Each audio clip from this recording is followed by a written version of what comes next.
한국 기술자 1명이 떠나면 미국인 19명이 일자리를 잃는다. 나는 그 문장을 처음 들었을 때 과장된 통계쯤으로 생각했다. 하지만 그날 이후 그 말은 내 인생을 통째로 뒤흔들었다. 2025년 봄, 조지아주 전역의 공장들이 동시에 멈춰섰다. 리비안, 포드, 테슬라, 그리고 삼성과 협력하던 부품 공장들까지 모든 기계가 멈춰 있었다. 그 이유는 단 하나, 한국 기술자 83명이 떠났기 때문이었다. 하루 만에 1127명이 일자리를 잃었다. 그리고 단 한 달 만에 미국 전역에서 22만 명이 실직했다. 워싱턴은 혼란에 빠졌다. 누구도 이유를 설명하지 못했다. 이건 단순한 경제 문제가 아니었다. 국가의 생존이 걸린 위기였다. 미국의 산업 심장을 쥐고 있던 나라, 그것은 다름 아닌 대한민국이었다. 저는 에드워드 밀러입니다. 전 워싱턴 포스트 경제부 기자로 지금은 미국 상무부 산하국제산업정책위원회에서 자문을 맡고 있습니다. 하버드 케네디 스쿨에서 공공정책을 전공했고 보스턴에서 태어나 자랐습니다. 제 일은 간단합니다. 세계 산업의 흐름을 숫자로 읽고 정부와 기업의 그 방향을 제시하는 일. 지난 20해 동안 수백 건의 보고서를 썼습니다. 제조업 공동화, 미중 무역전쟁, 팬데믹 이후 공급망 재편 모두 예측 가능한 패턴이었죠. 데이터를 입력하면 결과가 나왔고 그 결과는 대체로 정확했습니다. 적어도 2025년 3월 17일 전까진 그랬습니다. 그날 아침 제 책상 위엔 빨간색 긴급 파일이 놓여 있었습니다. 표지에는 이렇게 적혀 있었습니다. 조지아주 제조업 비상사태, 즉시 현장 파견 요망. 첫 페이지에 숫자 하나가 선명하게 보였습니다. 1127명. 단 한 공장에서 한 달 사이 일자리를 잃은 인원이었습니다. 30일 만에 1000명이 넘는 사람들이 일자리를 잃었다니 믿기지 않았습니다. 저는 계산기를 두드렸습니다. 하루 평균 37명. 오타겠거니 생각했습니다. 두 번째 페이지를 넘기자 공장 가동률 23%, 한 달 전에는 94%였다고 적혀 있었습니다. 세 번째 페이지에는 이렇게 쓰여 있었습니다. 연관 산업 피해 추정 인원 47,000명. 저는 파일을 덮었습니다. 18년 동안 경제와 산업을 다뤄왔지만 이런 붕괴 속도는 처음이었습니다. 무슨 일이 벌어진 걸까? 6시간 뒤 저는 애틀랜타행 비행기에 올라 있었습니다. 옆자리엔 상무부 선임 엔지니어 제임스 박사가 앉아 있었습니다. 60 중반, 제조업 현장을 40년 넘게 분석한 베테랑이었죠. 파일 보셨습니까? 제가 물었습니다. 그는 고개를 끄덕였습니다. 맞습니다. 믿기지 않더군요. 저도 그렇습니다. 30일 만에 이런 붕괴라니 데이터 오류일지도 모르죠. 제임스 박사는 창밖을 바라보며 낮게 말했습니다. 현장에 가보면 알겠죠. 애틀랜타 공항을 나서자 주정부 관계자가 기다리고 있었습니다. 조지아 경제개발국의 부국장 마크 앤더슨이었습니다. 밀러 자문관님, 박사님, 오시느라 수고 많으셨습니다. 그는 단단한 악수를 건넸습니다. 현장으로 바로 가시겠습니까? 차로 40분을 달렸습니다. 창밖에는 문을 닫은 주유소, 비어있는 식당, 매물 팻말이 붙은 상가들이 스쳐 지나갔습니다. 저기 보이십니까? 마크가 앞을 가리켰습니다. 거대한 공장 단지가 눈앞에 드러났습니다. 그곳이 바로 멈춰버린 미국 제조업의 심장이었습니다. 리비안 자동차 제조단지라는 글자가 새겨진 거대한 간판이 보였지만 아래쪽 철판 글씨는 반쯤 떨어져 나가 있었다.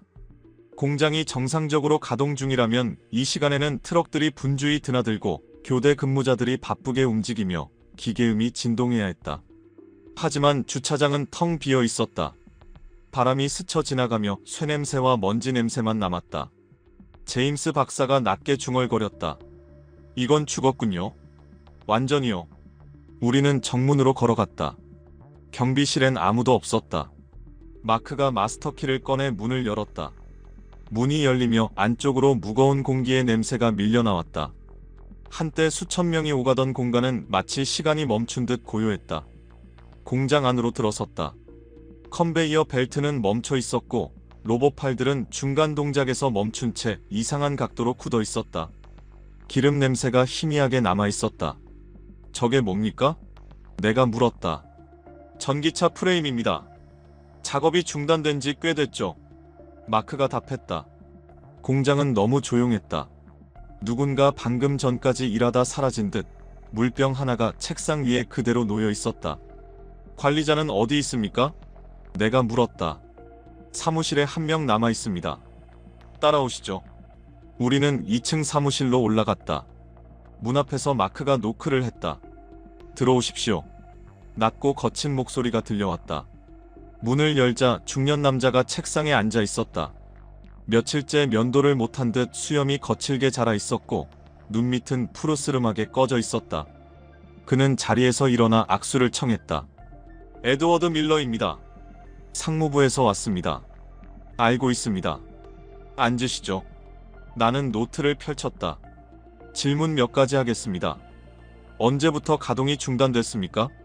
그가 달력을 가리켰다. 정확히 9월 초입니다. 약 한 달 전이죠.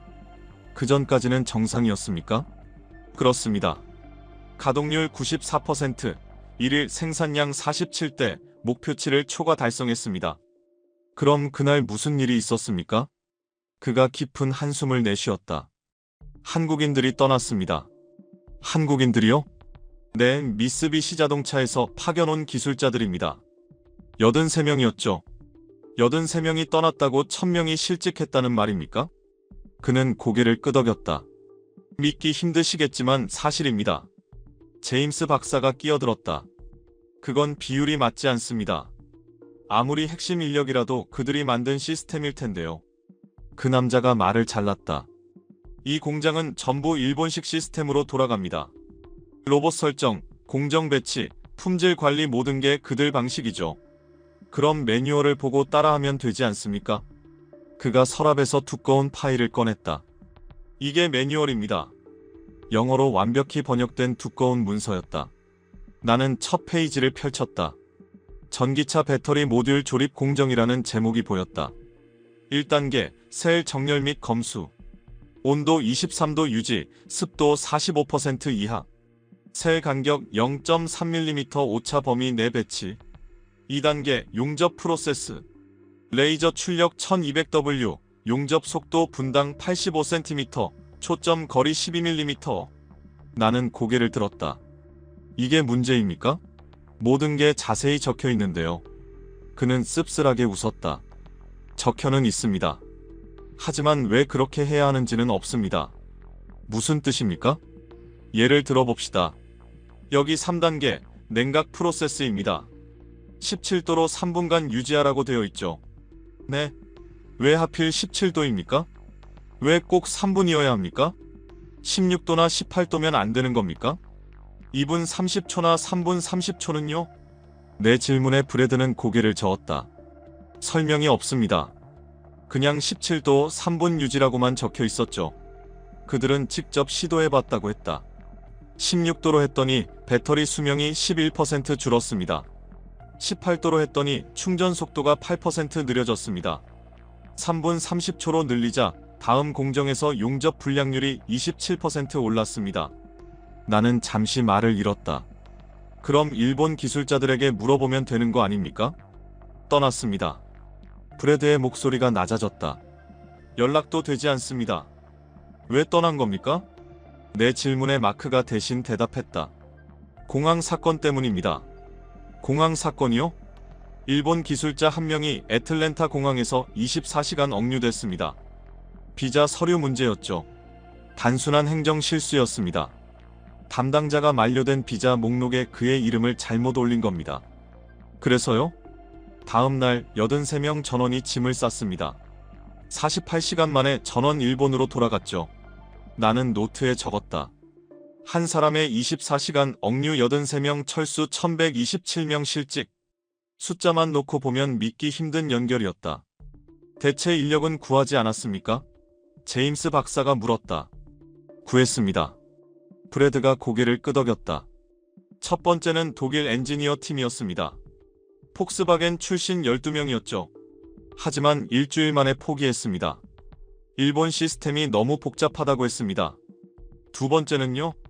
두 번째는 한국 팀이었습니다. 도요타 계열사와 오래 협력한 기술자들이었죠. 10일을 버텼습니다. 하지만 용접 불량률을 잡지 못했습니다. 세 번째는 우리 쪽 엔지니어들이었습니다. 제일 오래 버텼죠. 2주간입니다. 하지만 가동률이 23%를 넘지 못했습니다. 나는 계산기를 꺼내 들었다. 23%라면 적자 아닙니까? 맞습니다. 브래드가 고개를 끄덕였다. 하루에 20만 달러씩 손실이 나고 있습니다. 그럼 왜 문을 닫지 않습니까? 아직 희망이 있습니다. 희망이요? 그들이 돌아올 수도 있으니까요. 돌아온다는 보장이 있습니까? 없습니다. 하지만 그들 없이는 이 공장은 절대 돌아가지 않습니다. 나는 창밖을 바라보았다. 공장 마당에는 컨테이너 트럭 수십 대가 줄지어 서 있었다. 그 어떤 것도 움직이지 않았다. 저 트럭들은 뭡니까? 부품 대기 중입니다. 일본에서 온 배터리 셀이죠. 3주째 하역을 못하고 있습니다. 왜입니까? 일본 기술자들이 직접 검수하지 않으면 라인에 투입할 수 없습니다. 규정이 그렇습니다. 그럼 다른 사람이 검수하면 되지 않습니까? 우리 품질관리팀이 3일 동안 검수했습니다. 기준에 따라 모두 통과시켰습니다. 그럼 됐네요. 아닙니다. 라인에 투입하자 로봇이 거부했습니다. 로봇이 거부했다고요? 네, 직접 보시죠. 우리는 1층 생산 라인으로 내려갔다. 브래드가 컴퓨터 앞에 섰다. 이게 로봇 제어 시스템입니다. 일본 기술자들이 프로그래밍했죠. 화면에는 복잡한 코드들이 빽빽하게 떠 있었다. 일본어와 영어가 섞여 있었고 몇몇 주석에는 온도 보정, 셀 인식이라는 단어가 보였다. 여기를 보십시오. 브래드가 한 줄을 가리켰다. 배터리 셀 인식 알고리즘입니다. 일본산 셀의 고유 특성을 인식하도록 설계되어 있습니다. 고유 특성이요?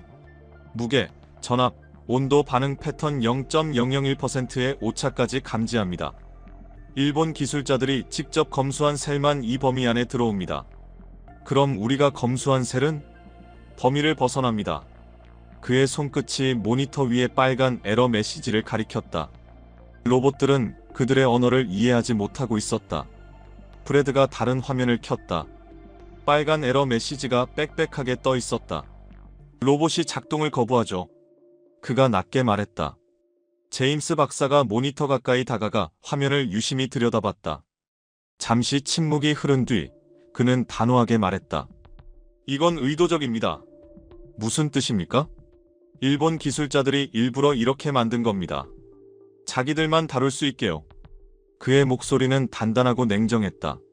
그들 없이는 절대 돌릴 수 없습니다. 나는 화면을 보며 물었다. 시스템을 재프로그래밍하면 되지 않습니까? 독일팀이 2주 동안 분석했습니다. 하지만 포기했죠. 왜입니까?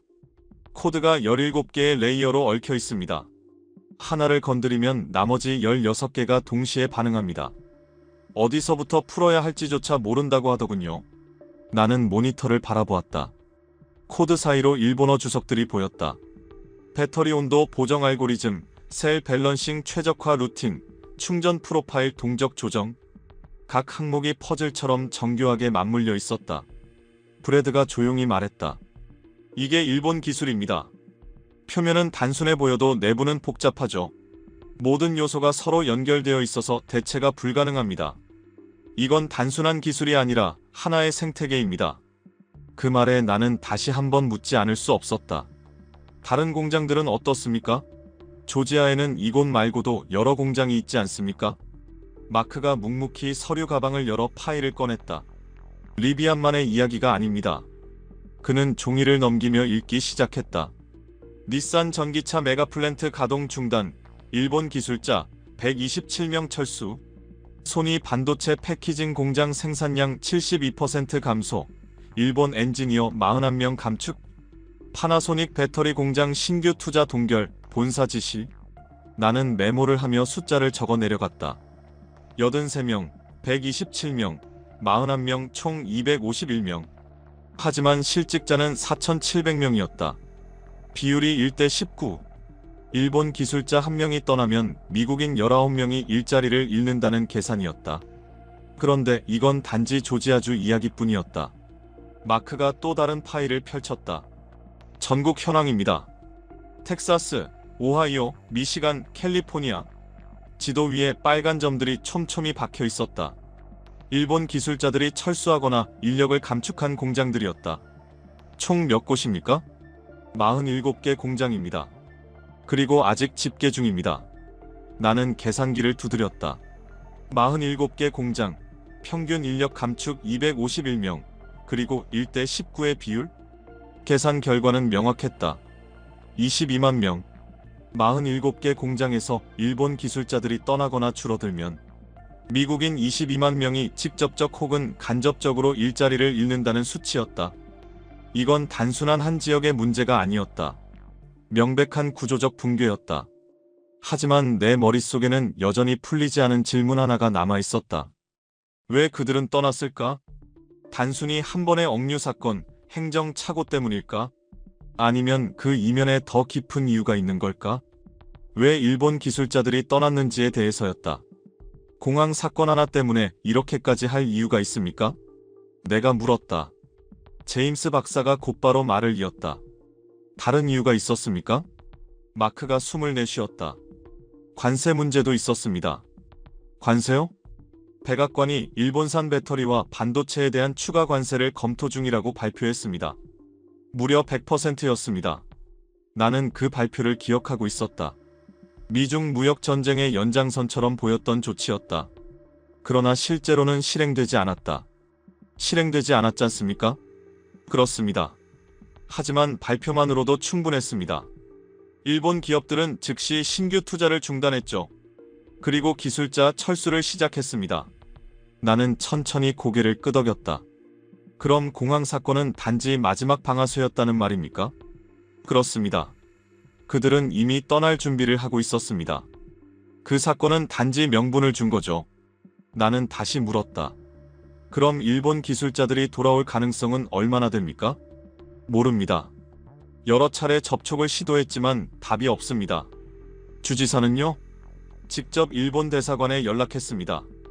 그러나 정부 차원에서 개입할 수 있는 일이 아니라고 하더군요. 민간 기업의 결정이라서요. 그럼 우리는 그냥 기다려야 한단 말입니까? 아무도 대답하지 않았다. 18년 동안 산업 정책을 분석해왔지만 이런 상황은 처음이었다. 숫자는 명확했다. 251명 철수, 4,700명 실직, 47개 공장 타격, 잠재적 22만 명 영향. 하지만 그 숫자 뒤에 숨은 진짜 이유는 여전히 보이지 않았다. 일본이라는 나라가 도대체 뭐길래 이런 일이 벌어지는 걸까? 그 의문이 머릿속을 떠나지 않았다. 나는 답을 찾기 위해 워싱턴으로 돌아가야 했다. 워싱턴에 도착한 날 저녁, 나는 사무실에 홀로 남았다. 책상 위에는 조지아에서 가져온 자료들이 쌓여 있었다. 공장 도면, 생산 데이터, 인력 현황표. 하지만 내 머릿속에는 한 가지 숫자만 계속 맴돌았다. 1대 19. 일본 기술자 1명이 미국인 19명의 일자리를 책임진다. 그게 말이 되는가? 나는 컴퓨터를 켜고 데이터베이스를 열었다. 미국 내 일본 기업 현황을 검색했다. 첫 번째 결과가 떴다. 도요타 조지아 메가플랜트, 투자액 55억 달러, 예상 고용 인원 8,100명, 일본 파견 인력 127명. 계산기를 두드렸다. 127명이 8,100명을 관리한다. 1대 64였다. 두 번째 결과는 소니, 텍사스 반도체 공장. 투자액 17억 달러, 고용 인원 2,300명, 일본 엔지니어 38명. 1대 61.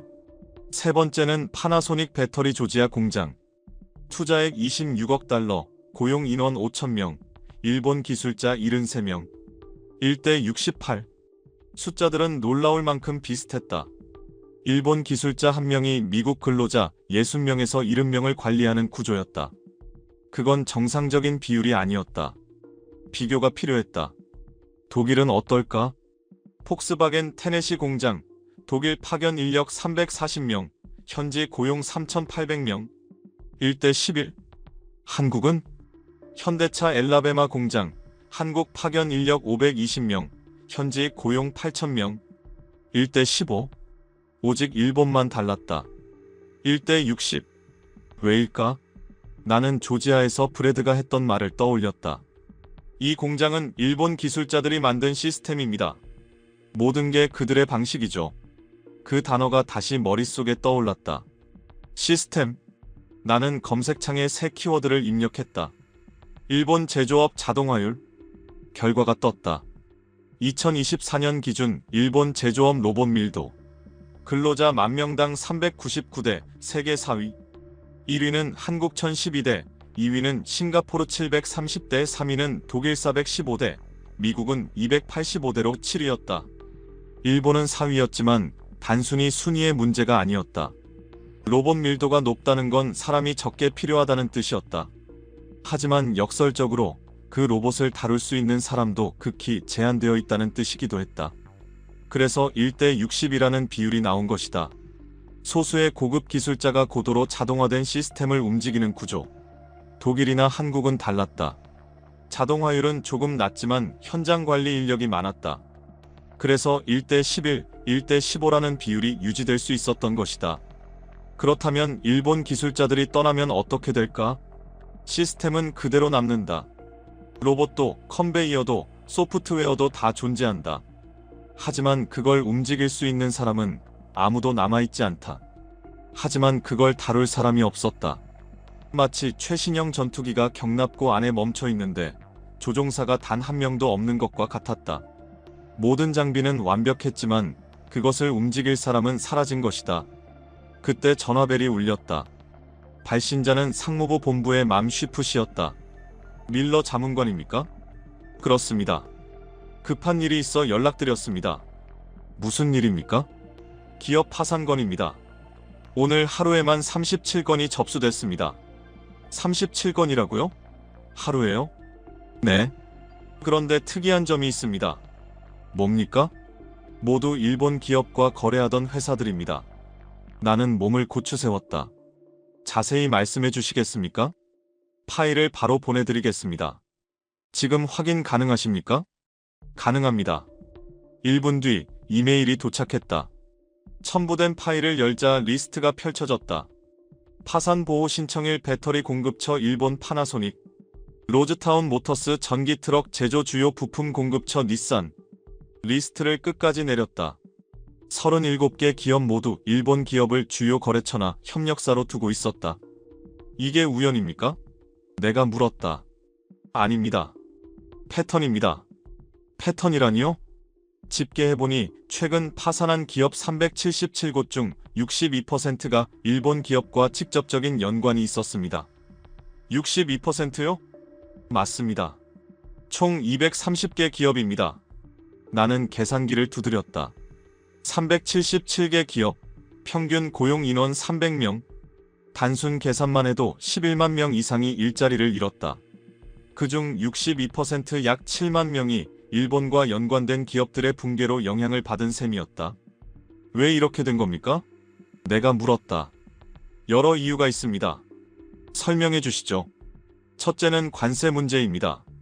백악관이 일본산 배터리와 반도체에 대해 100% 관세를 검토한다고 발표했죠. 실행은 안 됐지만 발표만으로도 일본 기업들이 미국 수출을 줄였습니다. 그럼 미국 기업들이 부품을 못 받은 겁니까? 그렇습니다. 공급망이 끊겼습니다. 둘째는 기술자 철수입니다. 일본 기업들이 미국 현지 지원 인력을 대폭 감축했습니다. 애프터 서비스가 사실상 마비됐죠. 셋째는 신규 투자 중단입니다. 일본 기업들이 미국 내 설비 확장과 기술 업그레이드를 모두 중단했습니다. 결국 협력 업체들이 잇따라 타격을 입은 겁니다. 나는 파일을 다시 훑어보았다. 그중 선노바 에너지 SUNNOVA 에너지라는 이름이 눈에 들어왔다. 이 회사는 어떻게 됐습니까? 파산 보호 신청 후 구조조정 중입니다. 직원 2,300명 중 1,800명을 해고했습니다. 왜 그렇게까지 됐습니까? 미쓰비시 솔라가 태양광 패널 공급을 70% 줄였습니다. 선노바는 대체 공급처를 찾지 못했죠. 중국산은 관세 때문에 가격이 2배였고 미국산은 품질이 기준에 미치지 못했습니다. 결국 일본산 아니면 안 된다는 말입니까? 적어도 태양광 분야에서는 그렇습니다. 배터리도 마찬가지입니다. 전화를 끊은 뒤 나는 깊은 숨을 내쉬었다. 이건 단순한 경기 침체가 아니었다. 일본이라는 나라가 미국 산업의 깊은 곳까지 스며들어 있었다. 보이지 않게, 그러나 절대적으로. 나는 새 문서를 열었다. 제목을 입력했다. 미국 제조업의 일본 의존도 분석. 타이핑을 시작했다. 2025년 미국 제조업에서 전례 없는 파산 사태가 발생했다. 377개 기업이 무너졌고 그중 230개 기업이 일본 기업과의 거래 단절 또는 축소가 직접적인 원인이었다. 일본 기업들은 관세 위협과 비자 문제 등으로 미국 시장에서 후퇴했다. 그 결과 미국 제조업의 기반은 연쇄적으로 무너지고 있었다. 그 결과 미국 제조업 생태계는 연쇄적으로 붕괴하고 있었다. 손끝이 멈췄다. 나는 모니터 화면을 바라보며 생각했다. 이 보고서를 그대로 제출하면 어떤 일이 벌어질까? 백악관은 뭐라고 할까? 아마 이렇게 말하겠지. 일본을 압박해서 돌아오게 만들어라. 하지만 그게 가능할까? 나는 조지아에서 보았던 그 장면을 떠올렸다. 멈춰버린 공장, 가동되지 않는 로봇, 텅 빈 주차장. 그들 없이는 도저히 돌아갈 수 없었다. 다음 날 아침 백악관 서관에서 긴급 회의가 열렸다. 상무장관, 재무차관, 무역대표부 대표, 그리고 대통령 경제보좌관이 참석했다. 나는 노트북과 보고서를 들고 회의실 안으로 들어갔다. 보고를 시작하겠습니다. 상무장관이 고개를 끄덕였다. 밀러 자문관, 조지아 현장 조사 결과를 설명해 주십시오. 62%입니다. 회의실 안이 순간 조용해졌다. 나는 세 번째 슬라이드를 넘겼다. 일본 기술자 1인당 미국인 고용 효과 평균 64명. 독일은 11명, 한국은 15명 4배 이상의 차이입니다. 잠깐만요. 재무차관이 손을 들었다. 그 비율이 확실합니까? 확실합니다. 나는 단호히 말했다. 일본 기업들은 고도로 자동화된 시스템을 운영합니다. 소수의 정예 기술자가 수십 배의 인력을 관리하는 구조죠. 그 기술자들이 떠나면 시스템이 멈춥니다. 조지아 현장에서 이미 확인했습니다. 세 차례 대체 인력을 투입했지만 모두 실패했습니다. 왜 실패했습니까? 무역대표부 대표가 물었다. 일본 시스템이 특수하기 때문입니다. 나는 다음 슬라이드를 넘겼다. 매뉴얼은 존재하지만 이해할 수 없습니다. 모든 공정이 0.001% 단위로 최적화되어 있습니다. 하나를 바꾸면 전체가 무너집니다. 그럼 재프로그래밍을 하면 되지 않습니까? 시도했습니다. 독일 엔지니어 팀이 2주 동안 분석했지만 포기했습니다. 코드가 17개의 레이어로 얽혀 있어서 어디서부터 풀어야 할지조차 몰랐다고 합니다. 경제보좌관이 팔짱을 끼며 물었다. 결론이 뭡니까? 나는 숨을 고르고 대답했다. 미국 제조업은 일본 기술에 구조적으로 의존하고 있습니다. 단기간 내에 대체가 불가능합니다. 회의실 안이 술렁였다. 그건 과장 아닙니까? 상무장관이 반문했다. 독일도 있고 한국도 있지 않습니까? 다릅니다. 나는 슬라이드를 넘겼다. 독일과 한국은 범용 기술에 강합니다. 그러나 일본은 핵심 첨단 분야에 특화되어 있습니다. 특히 배터리, 반도체, 디스플레이 분야에서 일본은 독보적입니다. 독보적이라는 근거가 있습니까? 있습니다. 나는 준비한 통계를 보여주었다. 전기차 배터리 시장 점유율 일본 3사 합계 52%, 중국 38%, 한국 7%, 기타 3%. 반도체 고대역폭 메모리 일본 95%, 나머지 5%는 대만과 미국이 나눠 갖고 있습니다. OLED 디스플레이 일본 87%, 중국 10%, 한국 3%. 숫자가 모든 것을 설명하고 있었다.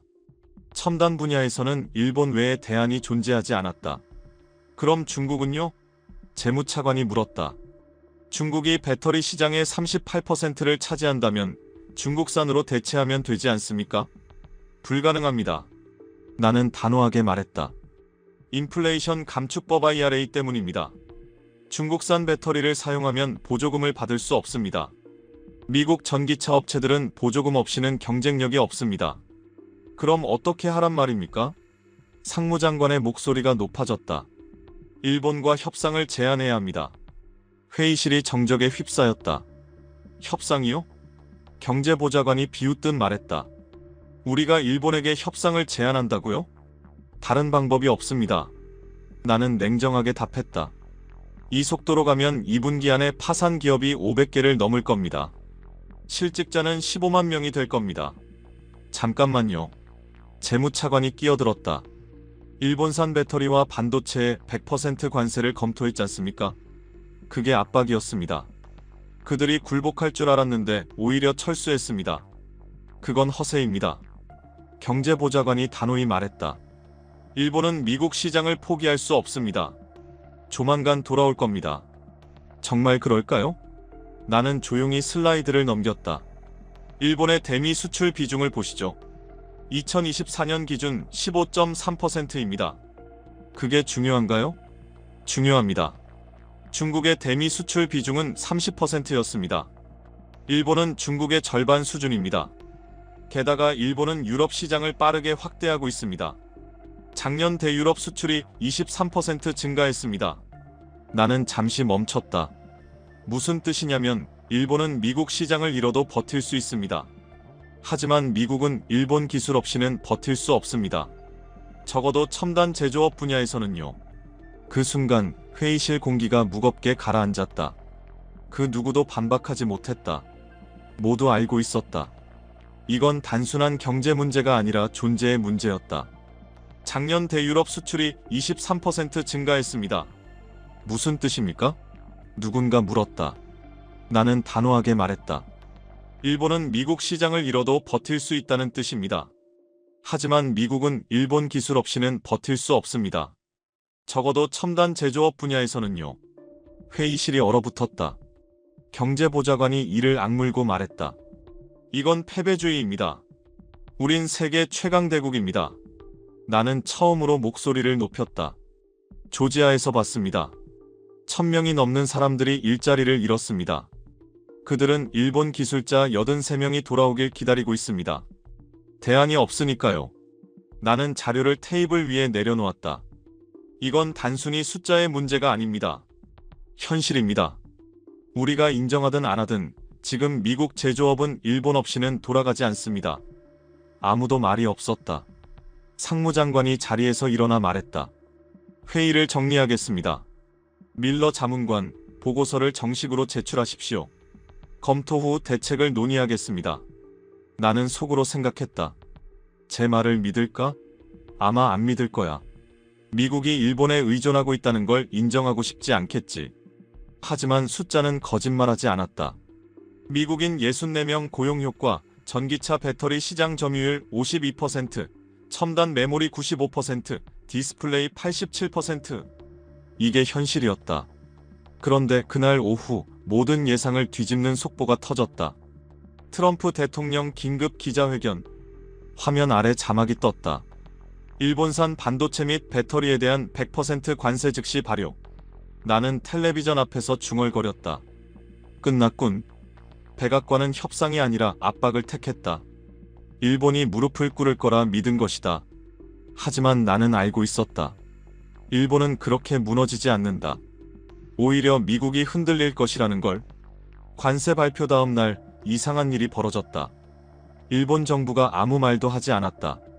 나는 계속 뉴스를 확인했다. 외무성 논평 없었다. 경제산업성 성명 없었다. 총리 관저의 공식 반응도 침묵이었다. 이상하군요. 제임스 박사가 말했다. 이 정도면 전면 무역전쟁인데 왜 조용합니까? 일본이 포기한 걸까요? 모르겠습니다. 하지만 뭔가 이상합니다.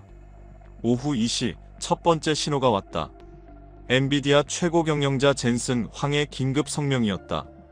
그는 회색 배경 앞에 서서 굳은 표정으로 말했다. 일본산 고대역폭 메모리가 없으면 인공지능 칩을 생산할 수 없습니다. 그의 목소리는 떨리고 있었다. 100% 관세가 유지되면 우리 사업은 멈춥니다. 기자가 물었다. 대체 공급처는 없습니까? 없습니다. 세계에서 우리가 요구하는 수준의 메모리를 생산할 수 있는 기업은 두 곳뿐입니다. 소니와 도시바입니다. 방송이 끝나자마자 나는 주가를 확인했다. 엔비디아 주가가 폭락하고 있었다. 개장 2시간 만에 12% 하락이었다. 하지만 그건 시작에 불과했다. 30분 뒤 구글 CEO 순다르 피차이가 성명을 냈다. 우리 데이터 센터는 일본산 메모리로 운영됩니다. 관세로 인해 비용이 2배로 뛰면 클라우드 사업 자체를 재검토해야 합니다.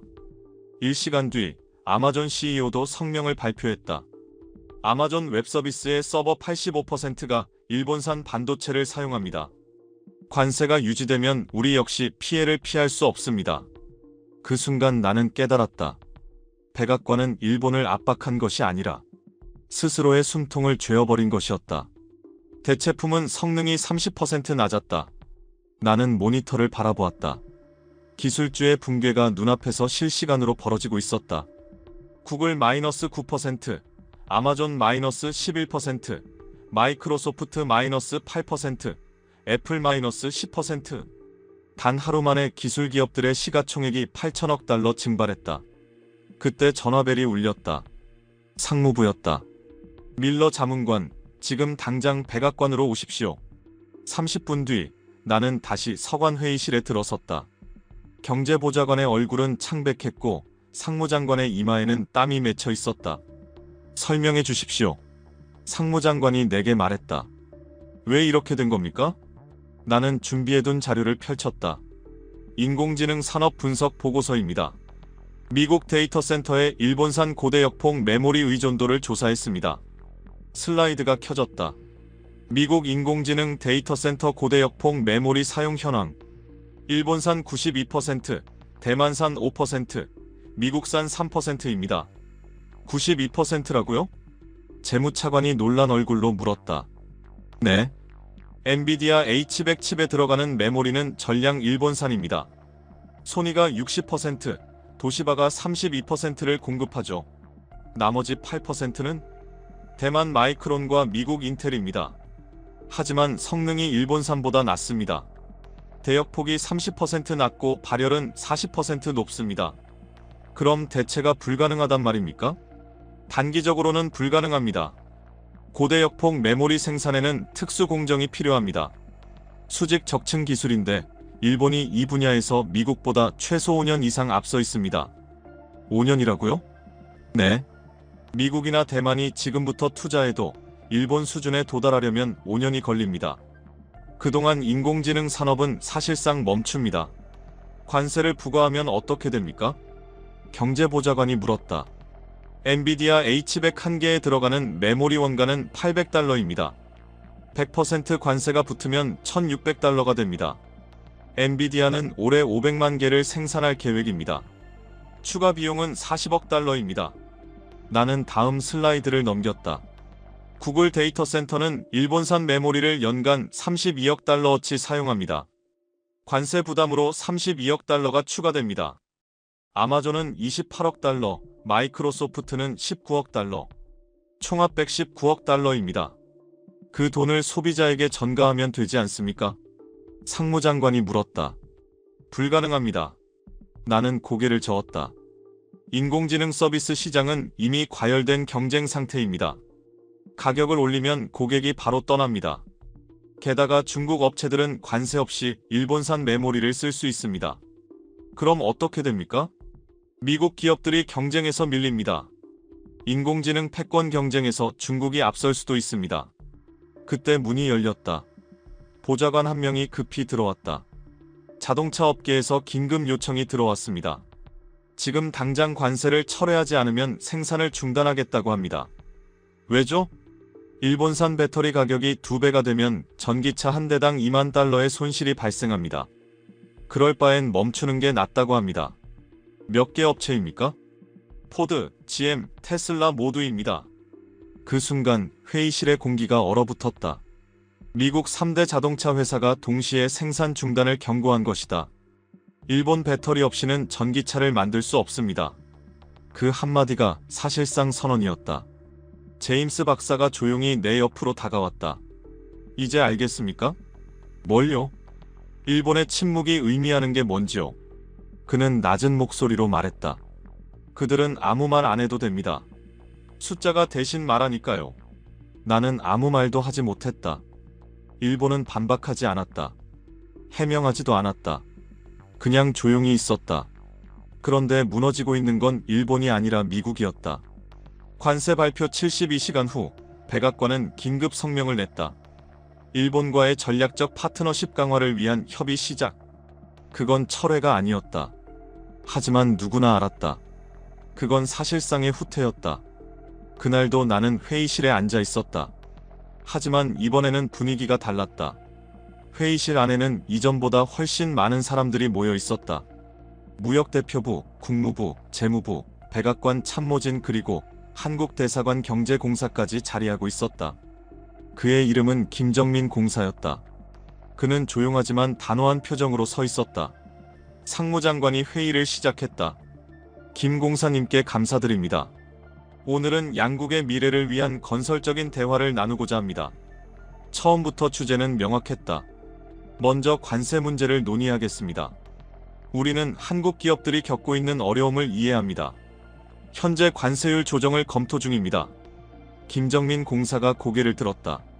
얼마나 조정하실 겁니까? 50% 선으로 낮추는 방안을 고려 중입니다. 50%요? 회의실의 공기가 순간 굳어졌다. 상무장관은 말을 이었다. 그리고 한국 기업들의 미국 내 투자를 환영합니다. 세액 공제, 보조금 지원, 규제 완화 등 다양한 인센티브를 제공하겠습니다. 김 공사가 조용히 말했다. 좋습니다. 하지만 저희도 준비한 자료가 있습니다. 그는 가방에서 파일 한 부를 꺼내 테이블 위에 펼쳤다. 첫 번째 슬라이드가 화면에 떴다. 2025년 1분기 한국 기업의 대미 투자 현황. 그래프의 막대가 급격히 꺾여 내려가고 있었다. 1월 47억 달러, 2월 23억 달러, 3월 9억 달러. 3개월 만에 81% 감소했습니다. 다음 화면이 바뀌었다. 미국 내 한국 기업 고용 인원. 1월 8만 3천 명, 2월 7만 6천 명, 3월 6만 9천 명. 단 석 달 만에 1만 4천 명이 줄었습니다. 세 번째 화면에는 한국 기술자 파견 현황이라는 제목이 보였다. 1월 2,800명, 2월 2,300명, 3월 1,900명. 32% 감축입니다. 김 공사는 화면을 가리키며 단호히 말했다. 이게 현실입니다. 관세 위협이 발표된 이후 한국 기업들은 미국 시장에서 후퇴하고 있습니다. 경제보좌관이 물었다. 일시적인 현상 아닙니까? 아닙니다. 구조적 변화입니다. 김 공사는 주저하지 않았다. 한국 기업들은 이미 유럽과 동남아, 중동으로 눈을 돌렸습니다. 그는 다른 자료를 꺼내 또 한 번 화면을 넘겼다. 한국의 대유럽 투자 작년 대비 67% 증가, 대동남아 투자 89% 증가, 대중동 투자 102% 증가. 숫자들이 명확히 말해주고 있었다. 한국은 미국을 떠나고 있었다. 김 공사가 말을 이었다. 50% 관세도 여전히 부담입니다. 유럽은 관세가 없습니다. 동남아도 마찬가지죠. 미국만 관세를 유지하면 한국 기업들이 미국을 선택할 이유가 없습니다. 상무장관의 목소리가 높아졌다. 그럼 어떻게 하자는 겁니까? 김 공사는 차분히 말했다. 관세를 완전히 철회하십시오. 그리고 한국 기술자들에 대한 비자 절차를 간소화하십시오. 그래야 한국 기업들이 다시 미국에 투자할 겁니다. 경제보좌관이 곧바로 반박했다. 그건 우리에게 너무 불리합니다. 김 공사의 눈빛이 매서워졌다. 불리하다고요? 그럼 묻겠습니다. 지난 72시간 동안 미국 기술주 시가총액이 얼마나 증발했습니까? 8천억 달러입니다. 상무장관이 답했다. 맞습니다. 김 공사가 말을 잘랐다. 그게 왜 사라졌습니까? 우리 관세 때문입니다. 100% 관세를 그대로 유지하면 2분기엔 1조 5천억 달러가 사라질 겁니다. 회의실은 숨소리조차 들리지 않았다. 김 공사는 조용히 말을 이었다. 선택하십시오. 관세를 지킬 겁니까? 아니면 인공지능 패권을 지킬 겁니까? 아무도 대답하지 않았다. 긴 정적이 흐른 뒤 김 공사는 천천히 자리를 일어섰다. 일주일 들이죠. 그는 서류를 정리하며 회의실을 나갔다. 문이 닫히자 상무장관이 낮은 목소리로 말했다. 의견을 주십시오. 재무차관이 손을 들었다. 선택의 여지는 없습니다. 그 말이 회의실에 울려 퍼질 때 나는 알았다. 72시간 전 백악관이 선택한 압박이 이제 굴복으로 바뀌고 있다는 것을. 관세를 철회해야 합니다. 재무차관의 목소리가 낮게 울렸다. 그럼 우리가 진 겁니까? 경제보좌관이 물었다. 아무도 대답하지 않았다. 회의실 안엔 종이 넘기는 소리조차 사라졌다. 그때 나는 깨달았다. 미국은 이미 진 것이었다. 관세를 발표하는 그 순간부터 일본은 싸우지 않았다. 그들은 그저 침묵했다. 그런데 그 침묵이 가장 강력한 무기였다. 일주일 뒤 백악관은 공식 발표를 냈다. 일본산 반도체 및 배터리에 대한 관세 부과 계획 철회. 트럼프 대통령이 직접 기자회견장에 섰다. 일본은 우리의 중요한 파트너입니다. 우리는 협력을 강화할 것입니다. 기자들이 질문을 쏟아냈지만 대통령은 아무 말 없이 단상을 내려갔다. 나는 그날 사무실로 돌아와 마지막 보고서를 썼다. 제목은 이렇게 적었다. 보이지 않는 거인 미국 산업 속의 일본. 그리고 타이핑을 시작했다. 2025년 미국은 일본 앞에 무릎을 꿇었다. 표면적으로는 관세 철회였지만 실제로는 항복이었다. 일본은 말하지 않았다. 숫자가 대신 말했다. 92% 의존도, 119억 달러의 추가 부담, 8천억 달러의 증발. 미국은 일본 없이는 인공지능을 만들 수 없다. 전기차도 만들 수 없다.